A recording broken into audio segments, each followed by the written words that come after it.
Back on the Pete the Planner Show, little karaoke during the break. Make sure to never see that video. This segment, we are taking no more questions. I'm going to just answer a question. What's the best way to pick a financial advisor? That's the question. What is the best way to pick a financial advisor? As I've said on the show before, one of the hardest questions I'm ever asked is that question. It's a hard question to answer. You are essentially selecting someone to put all your trust and faith into to help you deal with all the money you've ever made to achieve your financial goals. That's a really big ask. It makes me nervous just talking about it. So what I have for you, I'm going to answer that question, how do you pick a good financial advisor, with 10 more questions. Right?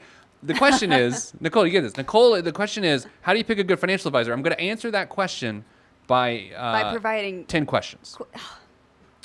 So I mean this. If you're going to hire a financial advisor, I want you to ask them these 10 questions. If you don't, by the way, remember or have the chance to write these all down, go to the podcast and you can find them. Podcast is what? Called Pete the Planner Show? $1 Million Plan. What's the name of our podcast? Anybody know? The name of our podcast Yeah. is The Pete the Planner Show. Good. And the repeat and repeat. Okay. Just go to iTunes, anywhere. Just go to PeteThePlanner.com. Anyway, here are the 10 questions. Search Pete the Planner in iTunes. Anytime you go to a financial advisor for the first time, take this list of questions. And by the way, interview at least 3 financial advisors. Don't just go to 1, go to 3 and ask them these questions. First question. Have you helped other clients in a situation similar to mine? If so, tell me about it. Now, this seems like a layup question, Nicole, because they can be like, yes, just like yours. I was going to say, it kind of does. But I want them to. I want to hear the advisor talk about the relationship and making that person make a key decision. Now, again, this question of all the questions is the one that could be fudged the most, the answer. But I still want to see a person talk through a situation. Well, yeah. And ask follow-up questions to that. Were they my age? How much money did they make in relation to mine? What was their biggest challenge? Why did they accomplish this or not accomplish this? That question opens up a lot of other questions, but it's a good question. Second question, important question. By the way, if you're watching on PeteThePlanner.tv, you will see I have an Incredibles Band-Aid on my tall finger. Is that what the kids call it? I guess. I hooked myself with a treble hook when I was removing a hook from a bass's mouth. What Incredibles character is it? I don't know. What's the mom? Elastigirl. Okay, that's what it is. Aw. Anyway, the funny thing is I have a Band-Aid because I hooked myself with a hook. Fish gets no Band-Aid. The fish gets no Band-Aid. Wah, wah. Second question, how do you get paid? How do you get paid? And I'm just telling you, there should be no stammering. There should be no lengthy explanation. No.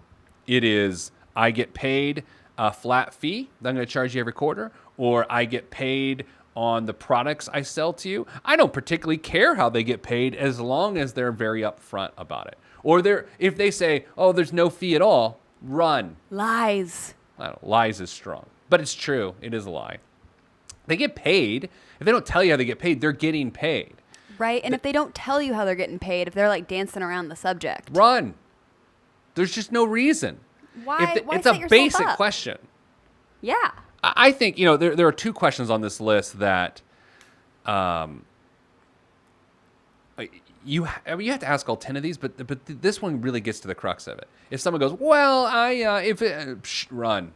If someone's going to be shicey about how they tell you how they get paid, why are you going to trust them with your monies? Question number 3, what services are included for the fees I'm being charged?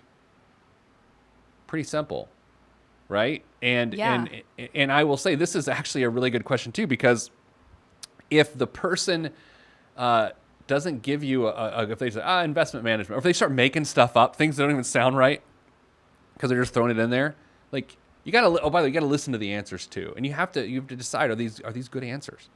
Number 4, how much access do I have to you? Good question, and it also has to do with how much access you want to the advisor. Not every client wants to meet with an advisor every quarter, right? It just really depends.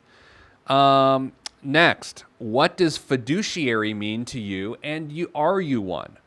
Fiduciary is a fancy word for an advisor that is bound to look out for your best interest, first and foremost, regardless of any compensation they may earn with the advice they give you.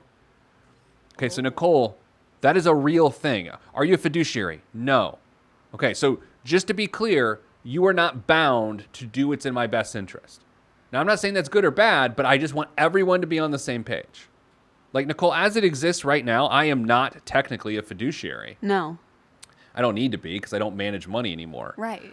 But that is to say, I am not technically bound on this show or in any capacity to do what is in someone's best interest. Now, Right. do I? Well, I think I do, but I'm not legally bound to do it.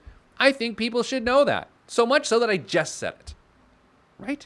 Yes. I was just thinking of it. Yeah. I mean, like, I have no problem that I'm not. But I still do. But if someone like dances around the fact, well, I'm not a Yeah. fiduciary. Well, it's not that easy. Yes, it is Yes, that it is. easy. It's a yes or no question. What is your investment philosophy? I love this question because you as the investor have a particular investment philosophy and you need to know if it matches up with your advisor. Now, here's the thing. They don't have to be the same. They just can't be in conflict. They can be complementary of each other. Like if your advisor's like, to beat the markets by 10% and to trade as much as I can to, all these sorts of things, that may go against what you're trying to do. Maybe you're just trying to protect your principal, right? So you need to understand objectives and philosophy. We're running out of time. But a few more. What happens to me if something happens to you? Great question to ask your advisor. What's their continuation strategy? Right? If it's a one-person shop and they die in a car accident, then what happens to all your stuff? I hate to say it, but that's a terrible situation, and that could leave you in a horrible bind. Number 8, how do you secure my personal information?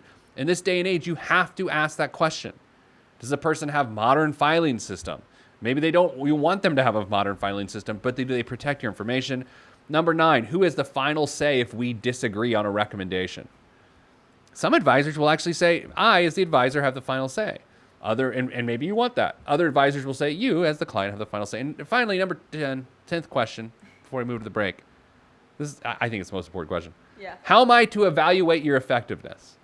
That's a tough question. It's like, all right, let's say I hire you. A year from now, we're sitting here, and I'm saying, how effective was this person? How should I evaluate you? Watch them. Listen to what they say. Watch them squirm. And this isn't to cause pain to them or to say they're bad, but if they squirm to that question, what are you doing? You got to know the answer to that question if you're an advisor, and as a client, you have to ask it. Coming up after the break, we're going to read some of the repeaters' feedback from last week. All that's next on the Pete the Planner Show. I'm Pete the Planner.